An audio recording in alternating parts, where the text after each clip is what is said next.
सबरी जी ने भगवान से प्रार्थना की, प्रभु मेरा अगला जन्म ऐसे परिवार में हो जहां पर संतों की सेवा करने कोई बाधा ना हो।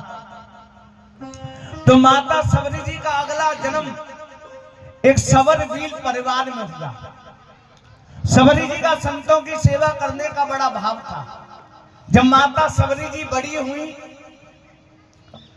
जब विवाह के योग्य हुई, तो इनके पिताजी ने इनका विवाह तय कर दिया।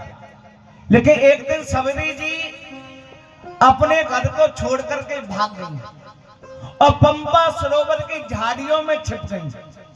माता सबरी जी ने देखा कि पंपा सरोवर के किनारे ऋषियों के आश्रम हैं और ऐसे तो मुझे सेवा कोई करने नहीं देगा। तो माता सबरी जी ने देखा कि प्रातः 4 बजे संत पंपा सरोवर में स्नान करने के लिए जाते हैं और कंकड़ पत्थर का मार्ग है। तो माता सबरी जी ने अपनी सेवा को खोज लिया। प्रातः 4 बजे उठकर अपने लंबे लंबे केसों से माता सबरी जी बुहारी लगाती हैं। झाड़ू से नहीं झाड़ती, क्योंकि संतों की नींद में विघ्न होगा।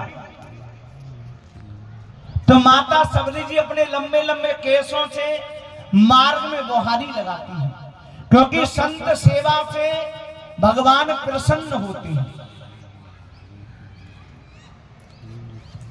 एक दिन घटना घटित हुई। माता सबरी जी की नींद देर में खुली। संत पंपा सरोवर में स्नान करने जा चुके थे। जब माता सबरी जी मार्ग में बुहारी लगाने लगी, जब संत पंपा सरोवर से स्नान करके वापस लौटे, तो संतों ने देखा कि कोई मार्ग में बुहारी लगा रहा है। संतों ने कहा, कौन है जो मार्ग में बुहारी लगाता है? तो माता सबरी जी ने अपना परिचय दिया। संतों ने कहा, ये तो पापनी है, इसने तो हमारे मार्ग को अछूत कर दिया। उन संतों में एक संत थे जिनका नाम था मतंग ऋषि। मतंग ऋषि ने कहा, ये पापनी नहीं, ये तो संत सेवा की है, ये तो भगवान की भक्त है। आज मतंग ऋषि ने सबरी जी को अपने आश्रम में रखा। सबरी जी मतंग ऋषि की शिष्या है। माता सबरी जी अपने गुरु की सेवा में लग गई। एक दिन मतंग ऋषि ने कहा कि बेटी सबरी, मेरे भाग्य में तो नहीं है कि मुझे भगवान श्री राम का दर्शन मिले, लेकिन मैं तेरे भाग्य को देख रहा हूं। जिनके पीछे सारा जगत भागता है वो प्रभु श्री राम लक्ष्मण तुझे यही दर्शन देने आएंगे। ये गुरु वचन है, इस पर विश्वास रखना। सबरी जी ने अपनी गुरु जी की बात को गांठ बांध लिया और सबरी जी भगवान के आगमन की प्रतीक्षा करने लगी।